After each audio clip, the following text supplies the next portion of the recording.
आरजीकर मामले में दोषियों को सजा देने की मांग को लेकर इस्लामपुर विधायक अब्दुल करीम चौधरी सड़क पर उतरे। आज दोपहर को विधायक अब्दुल करीम चौधरी के नेतृत्व में एक विरोध जुलूस इस्लामपुर पुराने बस स्टैंड पार्टी कार्यालय से शुरू हुआ और इस्लामपुर बस टर्मिनल पर नेताजी और गांधी प्रतिमा के पास समाप्त हुआ।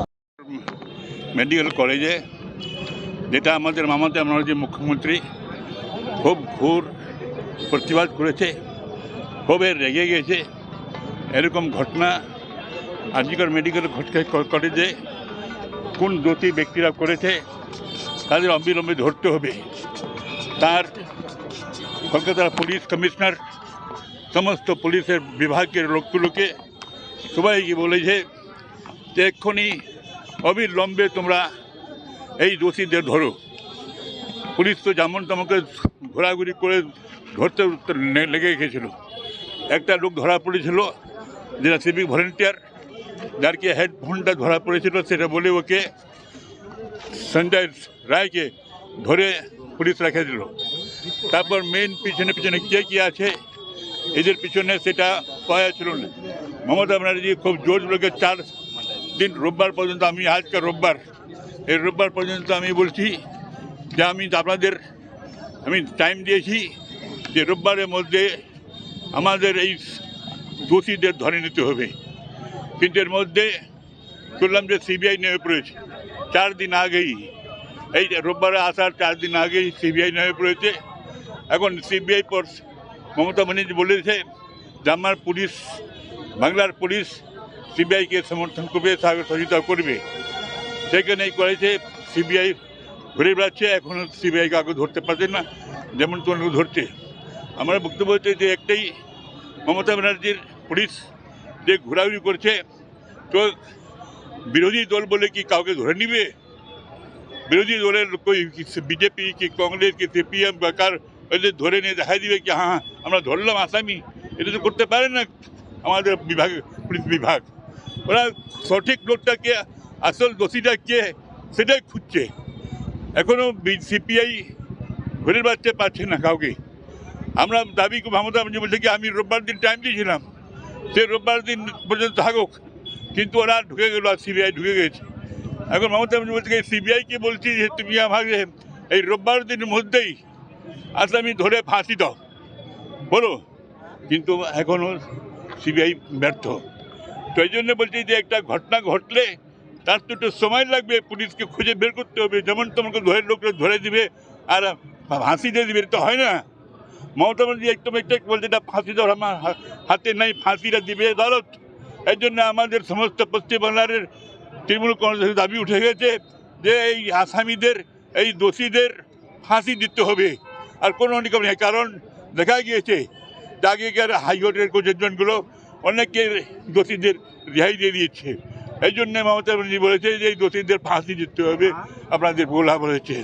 আমি এটাই বলছি, আজকে আমরা মিছিল করে বেরোচ্ছি। মমতা ব্যানার্জি আমাদের দলের নেত্রী, উনি নির্দেশ দিয়েছিলেন যে সারা বাংলায় ব্লকে ব্লকে, টাউনে টাউনে, বিধানসভা কেন্দ্রে সবাই মিলেমিশে কাজ করবে আর ফাঁসির দাবিতে এই আন্দোলন চালাবে। উনি চালাইছেন, কালকে গতকাল করেছেন, উনি কন্টিনিউ করবেন। দোষীদের এরকম সাহস কারা করেছে? এর পিছনে চক্রান্ত আছে, বিরোধীদের চক্রান্ত আছে পিছনে। আপনারা দেখছেন যে একটা কোনো জায়গায়, কোনো একটা গ্রামে যদি একটা আগুনের কাছে পড়ে যায়, সেটা সবাই চায় মেটায়, কিন্তু এরা কেউকে পেট্রোল দিয়ে আগুন লাগাচ্ছে, পেট্রোল দিয়ে আরো ফয়েল দিয়ে আগুন। সারা পশ্চিমবাংলা একদম এরকম করেছিল, যেটা দেখে আমরা খুব সামলাতে হবে। আপনাদের মিডিয়ার লোকেরও একটা অংশ এরকম যারা আরো ওরা ফয়েল দিয়ে চলে যাচ্ছে, যেরকম বলছে বাংলাদেশে হয়েছে এটা এরকম আমাদের এখানে করবে। এরকম হয় না কি? পশ্চিমবাংলা মমতা ব্যানার্জির নেতৃত্বে আছে, ভালো আছে। মমতা ব্যানার্জি ছাড়বে না দোষীদের, ওদের কোনো রকমের সিবিআই পারলো কি না পারলো দেখবেন না, কিন্তু মমতা ব্যানার্জির পুলিশ বের করবে, দোষীদের সাজা দিবে।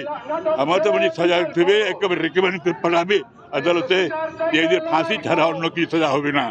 এই জন্য আমরা আজকে বলেছি বিরোধীরা চক্রান্ত করে এটা ঝামেলা লাগাইছে।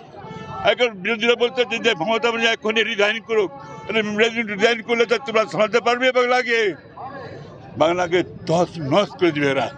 যেরকম আজকে আরজিকর মেডিকেল কলেজে সেদিন মহিলারা স্বাধীনতা দিবস পালন করার জন্য নামে বেরোলো, যে আজকে রাতটা ভেলে 14 তারিখ রাতটা ভেলে কি যে স্বাধীনতা দিবসের দিন আমরা সমস্ত রাত আমরা জেগে কাটবো, আমাদের হাতে মাথাল থাকবে।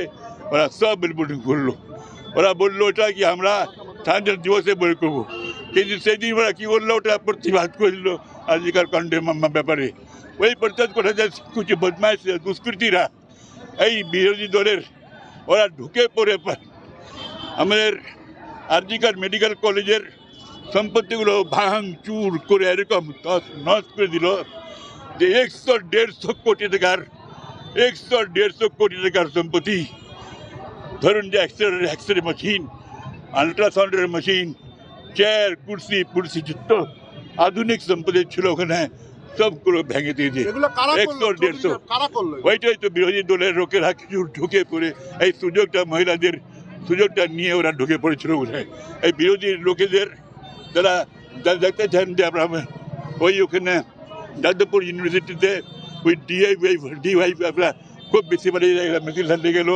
এই ডিওয়াই লোকেরা এরা সব জায়গায় গন্ডগোল করে ঝামেলা করে বদমাশি করে অন্যায় করে।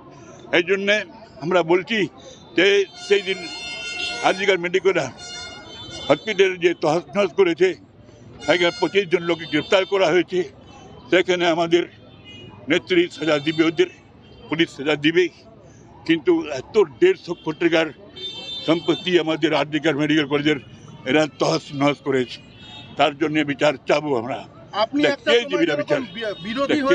বিদ্রোহী হয়ে বলতেন, আজকে আপনার দলের সুকেন্দু শেখর রায় তিনি বলেছেন সুকেন্দু শেখর রায় তো বের হয়ে গেছে, ও এখন আমার দলের মধ্যে কেউ নেই, ওকে স্পোর্টসম্যান ছিল ওটাকে সরিয়ে